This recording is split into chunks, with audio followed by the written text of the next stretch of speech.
Happy Thanksgiving, everyone. My name's Pastor Sam, and I'm the pastor at the Watsonville Seventh-day Adventist Church.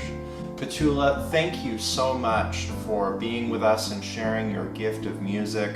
Thank you everyone else who's participated in this beautiful concert. And thank you, Pastor Shane, for leading this out and organizing this. Right now, I'm not with you in person. I'm on an airplane going to be with my wife.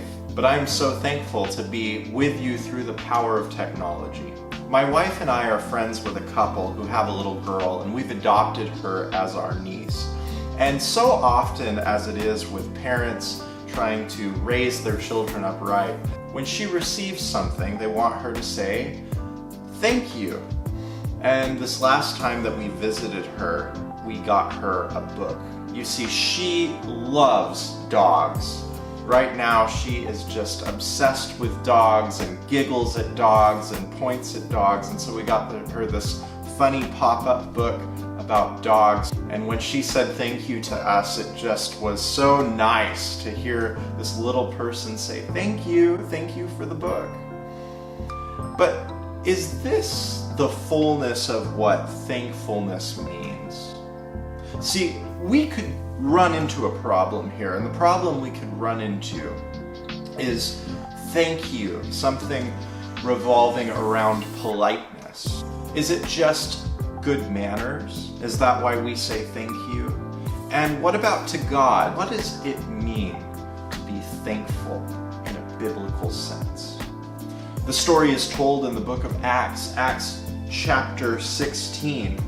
Verse 24 of Acts chapter 16, having received such a charge, he put them into the inner prison and fastened their feet and stocks. You see, these two people, Paul and Silas, were in prison, and they were in prison because they served Jesus.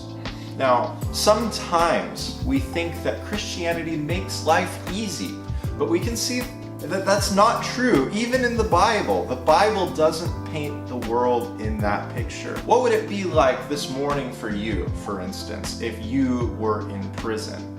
Prison for doing what was right. I know how I would be tempted to react in such a circumstance. I would be angry at God. God, where are you? What are you doing?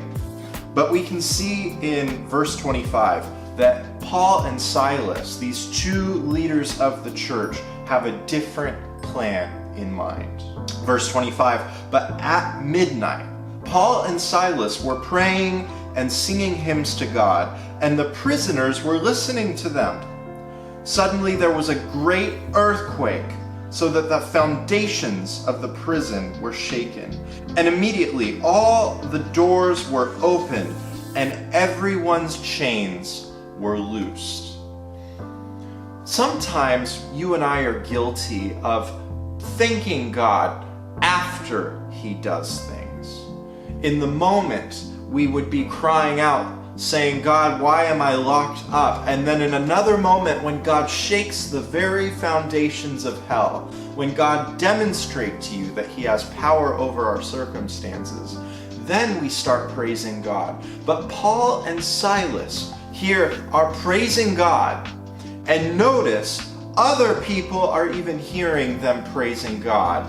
They probably thought that these guys were out of their minds to be praising God when they were locked up in prison. But you see, Paul and Silas were able to praise God because they knew something important.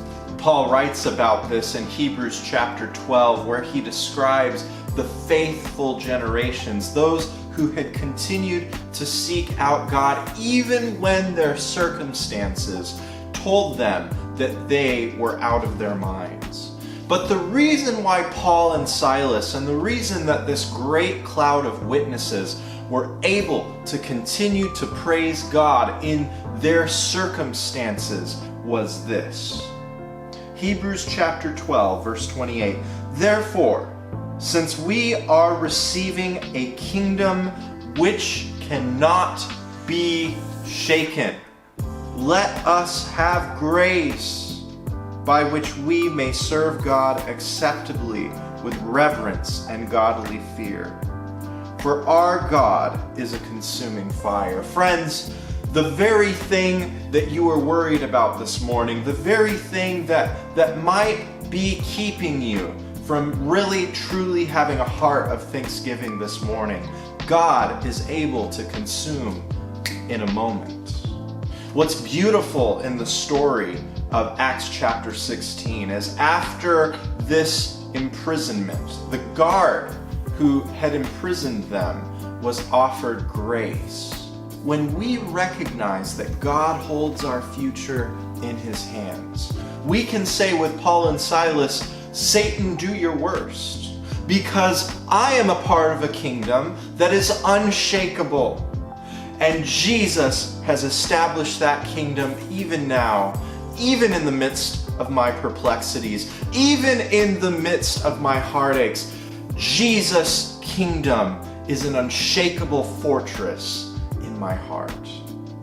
So friends, this morning, whether you have many things that you're consciously able to thank God for, or whether you feel locked in a prison, remember that we can always be thankful because we are part of an unshakable kingdom that is being established. And remember that because of this reality, we can show mercy even to our enemies, even those who are persecuting us. Jesus has come to give us grace so that we can give them grace. May God richly bless you, your family, your friends, and your loved ones in this holiday season. And may you go forth with peace, because the kingdom of heaven is at hand.